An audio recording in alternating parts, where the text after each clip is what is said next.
Catch up on all the live shows right here on africatechradio.com. In a population that is mainly youthful, mobile first, and one which has quite a considerable percentage who have little or no access to affordable banking services, digital or challenger banks are fast becoming a thing across Africa. From low to no banking service fees, better interest rates, better budgeting features, and generally ease of use, digital banking seems to be slowly becoming a trend, especially among the youthful population on the continent. Many predictions have been made about how banks are now and what they would look like in the year 2025, the year 2030. Would we still need banks as they are now in the nearest future? Nigeria's Ndubuisi Ekekwe on the 10th of August 2021 made some predictions about the future of banking in a LinkedIn post. To him, either one of the two predictions would happen. If the NIN in Nigeria replaces the BVN, digital banks can bank the unbanked and unleash their full potential. And if the first doesn't happen, then digital banks will start to buy up traditional banks. This is a discussion that we're having today. The co-founder of Prospa, Chioma Ugo, and the founder of Glade, Liyi Victor, will be discussing the future of banking. Note that Prospa and Glade are both digital banks in Nigeria. Lee, how you doing? Good morning. Good morning, Anthony. Actually, I'm glad to be here. Very good weather today, by the way. Thank you for having me. Knowing that change is constant, I'd rather ask if we should be talking about digital banking or digital transformation of banks. And for the sake of clarity, is there really any difference in these terms? Should we be talking about digital banking or should we be talking about digital transformation of the banks that we already have? All right, great. Thank you, Anthony. Let me just go with the first question about we'll still need banks as they are now in the nearest future. Actually, for me, I think I have a simple answer.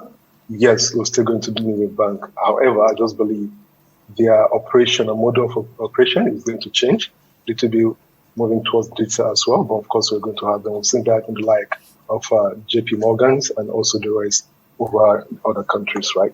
So the question about should we be talking about data banking or data banking transformation? I think the question, right, is more similar.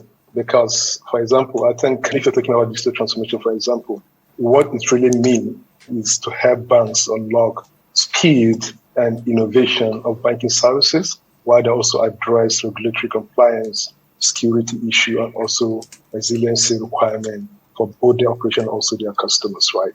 So now I also find out, digital transformation, what it really helps banks to do is to really understand what people actually want. That is a target customer, what they really want, so they can build financial services, right? Also offering according to customer needs rather than just the guesswork.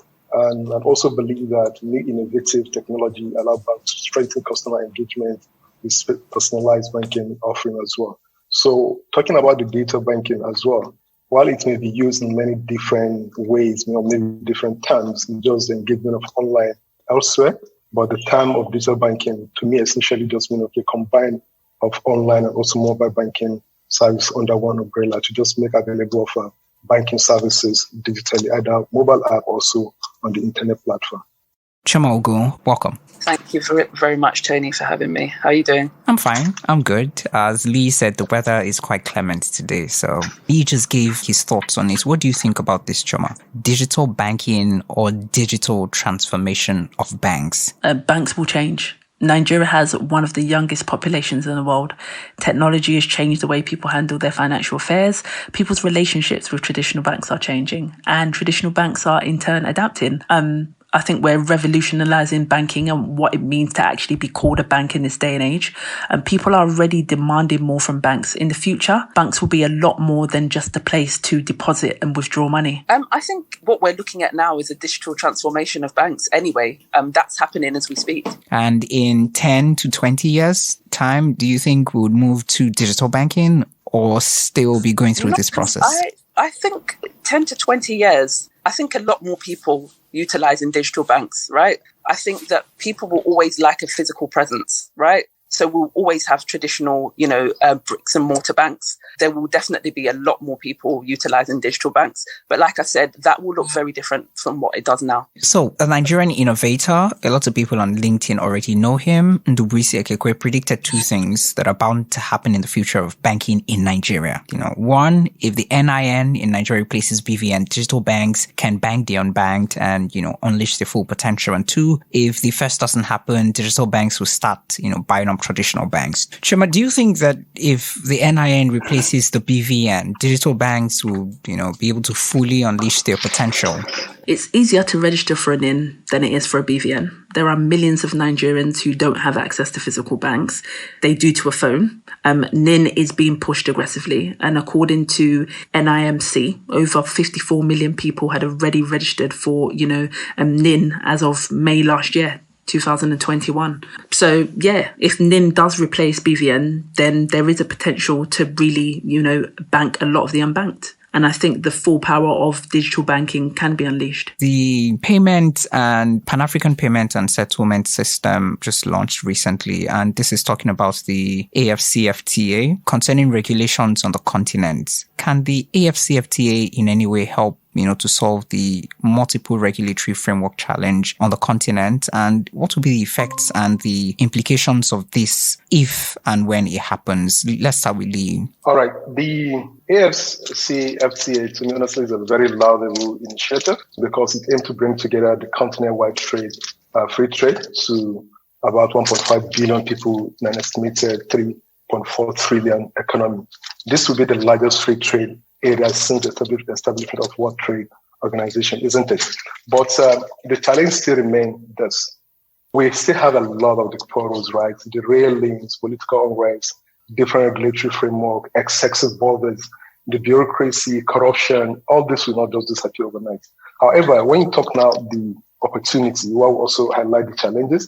I believe the African Continental Free Trade Area will serve as a framework for the regional economic growth because it will help usher in the kind of reforms necessary to enhance long-term growth, which is, of course, it will reduce poverty and also broaden economic inclusion within the African continent. So presently we have about 41 countries, isn't it, out of the 54 members of these countries have submitted things like tariff reduction to enhance trade, economy, grow within the continent, which to me, I believe it will help the continent to be a power block in the near future if this is sustained. But the issue is, can it be sustained? So, however, if it is sustained, it's something that, of course, it is going to help the continent, even beyond the continent. However, when you talk about the economic integration, it's not an event. To me, I believe it's a process. Let's just hear it to roll out.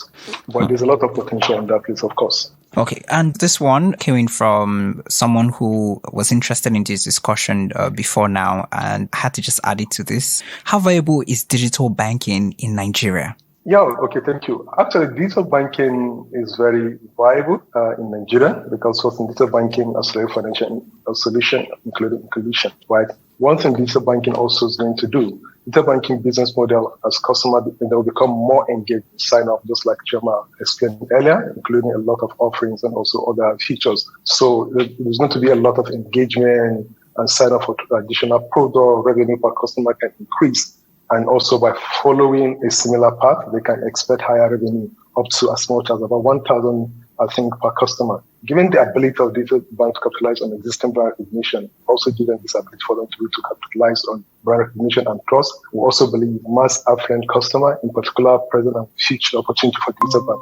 And as well, the digital banking landscape remains competitive today, Anthony, right? With a variety of competitors able to differentiate themselves with attractive and profitable offering. To succeed in digital banking space, digital banks actually, I believe we need to focus on fostering growth through engagement, expanding beyond deposit, but as well to also provide other offering, guiding customer to a financial world, appealing to the rising social conscience of Gen Z, for example, and playing for the long-term profitability. To answer your question, of course, it's going to be very profitable as long as we play the game right. Now, Chioma, the AfCFTA promises to solve multiple regulatory framework challenges, and this also includes, these challenges in the banking sector. The Pan-African payments and settlement system just launched. What effects and implications will the promises of the AfCFTA have on the future of bank services in Nigeria and Africa, by extension? Well, Tony, the African Continental Free Trade Area Agreement will create the largest free trade area in the world, right? So that's exciting. And, payment is the lifeblood of trade. So it will definitely have an effect or multiple effects on the future of banking, that's for sure. There's definitely going to be an increased demand for FX. There's going to be a lot of fintech companies and traditional banks actually launching into new markets. A lot of informal businesses will formalize. I can see this happening. And they will definitely use fintech companies. I think there'll be a greater demand on banks in terms of the services that they offer to entrepreneurs besides just, payments.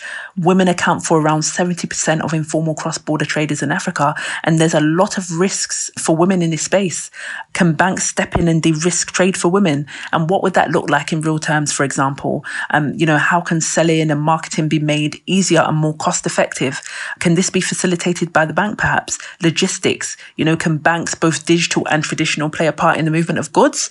I think these are some of the things that we can consider, when we talk about the African Continental Free Trade Agreement, and how it's going to impact banking services in Africa. So I can count about 5 effectively that will happen if and when this happen. First thing basically is going to be positive economic outcome, which will be many. For example, it's going to create a lot of diversifying exports to accelerate growth, competitively integrating into the global economy, increasing foreign direct investment, and also it will help increasing employment opportunities and incomes and broadening economic inclusion as well. These are just a few things I believe the FTA can bring. So the second thing also, which I believe can bring, is also it will bring potential to reduce poverty. According to the recent World Bank report, the AfCFTA will boost regional income by 7% and also up to over 450 billion, according to that research I read, and speed up wage growth for women and leave up to 30 million people out of extreme poverty by 2035. And also it is going to increase wage for both skilled and unskilled workers, which will also boost by 10.5 to 10.5 for skilled workers and 9.8% for skilled workers as well. So the tough thing I also believe is going to do is also to give traders time to gain. For example, AfCFTA clearly focus on improving the life of Africans, right? According to the Economic Commission of Africa, small businesses account for about 70% of informal cross-border traders trading in Africa. Through such work, traders can be able to, if and when the AfCFTA is fully implemented, I believe it is going to help, because presently traders have been very vulnerable to harassment within the borders. Actually, I experienced some few months ago, violent confiscation of goods, even imprisonment, tariff reduction under the AfCFTA, of course, will enable informal traders to operate through formal channels, bringing better protection. Furthermore, a growing manufacturing sector will provide new job opportunity. This are my belief. I also believe it also brings integrity into the continent, which will offer opportunity to promote good governance, both globally and across Africa, especially through the concept of trade integrity, something called trade integrity, through one of the research as well, which is defined as international trade transaction that legitimate and also find that they're very transparent and properly priced. As a way, this ensures that the legitimacy of this global trading system is very protected, and also the prevalence of illegality procure or produce goods. For example, illegally mining that is going on around the world, especially we have one in my state, KV, and also we have one in Zamfara. Illegally mining, fishing across the regional borders of the waterway, or good resulting from child or forced labor. And also we find out things like misinformed trade transaction, i.e. the trade fraud and lack of transparency in most of this free trade zone, strip government of revenue, which of course the government needed now more than ever to be able to assist to boost this economy after the COVID issue. And what things also it will help is also to be able to help this labor to have a standardized life living, and also to have access to human rights to be able to also grow and facilitate transaction across the border. So honestly, since when the release of this AfCFTA, I have reading a lot of research about it to be able to see. And also the one thing I believe is going to really help the cross-border transaction within this continent more effectively, if and when it is implemented. Remember, I keep saying if and when it is implemented. This is one of the challenges we have in this part of the world. But of course, when it's implemented, it really helps a lot of the cross-border transaction. How much collaboration should we see between traditional and challenger banks, and how much collaboration is needed to solve the multiple challenges that the people themselves are seeing and witnessing? Liyi? Yeah, I remember about 3 years ago, there's a lot of this little bit breakthrough within the multi and brick traditional bank and also the challenger banks, right?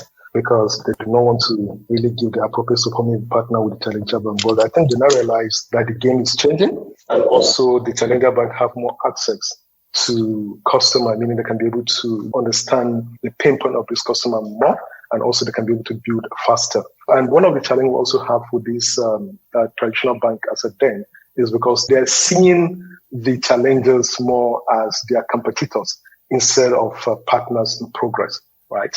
So, but things has begun to change within 2 years ago, which I noticed, okay, there's a lot of collaboration coming within these two players in the market, because one thing the traditional banks have is maybe the license, also the regulatory framework, which has become very tedious for the challenger bank to be able to get easily. But however, with the framework that's currently available, when this partnership is being solidified, when you find out, okay, maybe probably a traditional bank have a solid partnership with a challenger, basically both businesses, or let's say both players win. So I've noticed a lot of changes within 2 to 1 years down the lane. And then, of course, a lot of partnership are forming, all those issues of breaking have already stopped. So the partnership within these two players is going to mean a lot of growth for these players and also mean a lot of growth for the consumers as well. We heard a lot about telcos merging with banks or converging with banks. Should we, in the future, expect something close to a super app? Maybe a situation where we have a supermarket, office, insurance, investment, everything all fused into one platform with little or no restrictions whatsoever? Liyi? Actually, it's very interesting you mentioned telcos, Antonio, right? I remember when these banks started getting the service payment license from the CBN, right? So I tweeted something that time, and I remember I said, look, guys, please, what we just need from you guys is to at least provide 40% of what this payment platforms are providing in Kenya. M-Pesa. M-Pesa, thank you so much. Yeah. So because when you go part of the East African, right, finally, okay, it's more like daily life living expectancy of those people. When you want to pay an Uber guy, you use the M-Pesa because why? It's easier. So you don't need the internet. All you just need to do is to take your mobile phone, you do SSD, and you pay the guy. You want to pay for food, it's M-Pesa. You are inside the train, it's M-Pesa, right? You are inside supermarket, it's M-Pesa. Everything basically, almost over 96% according to their data, transaction in the especially Kenya, is being done by the M-Pesa. So now coming back to Nigeria, I believe they know what is happening in that place because it's more easier for people to be able to do that transaction using what's in a feature phone than, of course, having access to the internet. So when they decide to implement that based on the license they have, it really propel a lot of usage and also they'll be able to reach more customers than even the digital bank be able to reach. However, I want to also expect from this, just like M-Pesa doing East Africa today, is to be able to also foster a relationship within the other players so that in the areas they cannot innovate, right? The digital banks and also other challengers bank can be able to also innovate, leveraging on this existing infrastructures to provide more financial services to these consumers. But it's going to be very interesting. I just hope we'll be able to do something with this infrastructure these guys have already laid foundation about 10 to 15 years ago. Very interesting. I would be waiting and I'll be watching the space very, very closely. Final one. Honestly, Anthony, you know something? It's very, very interesting, right? Because imagine everything you do. I remember I wasn't using my internet phone. I was just using just SMS, pay everything. I used cash like 3 times in the whole of my stay in East Africa. Wow. So everything was just done by the M-Pesa. So I know that people like organization like Airtel are also there, and also probably this guy do have more focus on South Africans country. But I believe that they notice what is happening because it makes life easier, right? But one thing they should also be able to do so that not just the Nigerian, the West African can also be able to experience that accelerated growth is to provide that partnership framework and probability maybe API for all the challenger banks to be able to jump in and create solution that they will not be able to create. Okay, so this actually ties to, the AFCFTA kind of providing the playing ground for that, all these partnerships to actually happen and for the whole of Africa to be connected, and receive banking services that are, without borders. Looking at this year, right, what trends in the digital banking space would you predict? Honestly, one thing I've been looking out for basically is still the BNPL, right? I believe any of the players in that sector that play it well is going to be massive. Yeah, for those who are listening and do not understand what you say just means, could you explain it? Sorry about that. Yeah. BNPL is the issue that you buy now and also pay later. For example, you go to, let me say, make it simple, go to ShopRite, then you want to buy a fridge, right, or refrigerator, for example, then you pay them 30%, isn't it? So there's an organization, maybe a fintech platform within this transaction that's help you pay the rest. Then later, of course, your account will be debited for you to be able to pay the amount later. No, so you don't need to have the whole of the money for you to be able to have access to the things that you need to enjoy life, right? So it's more like a take a credit upfront, which you can be able to have access to that good of services and also be able to pay later. I believe that's what it is. So it's very interesting space, right? I've been watching that and to see for the player that's going to play it very well, it's going to be massive. And because there's a lot of way for this BNPL, it's not just about take the cash.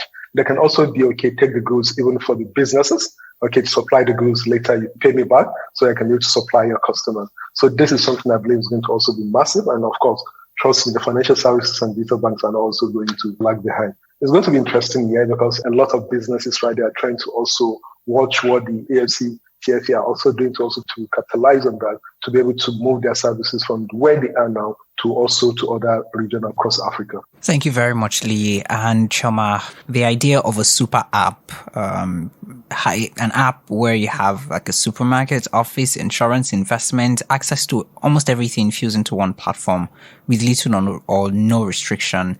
Is this something you see happening in the foreseeable future? I'd say perhaps so. Like I said, the expectation from a lot of financial services, banks, digital banks, from customers is changing. I think a lot more people want a lot more from the banks. People are not, I guess, just comfortable with, just being able to deposit and withdraw. So I would say perhaps in the future, we might see something that resembles what you've just described. Maybe not exactly, but we'll definitely see more super apps.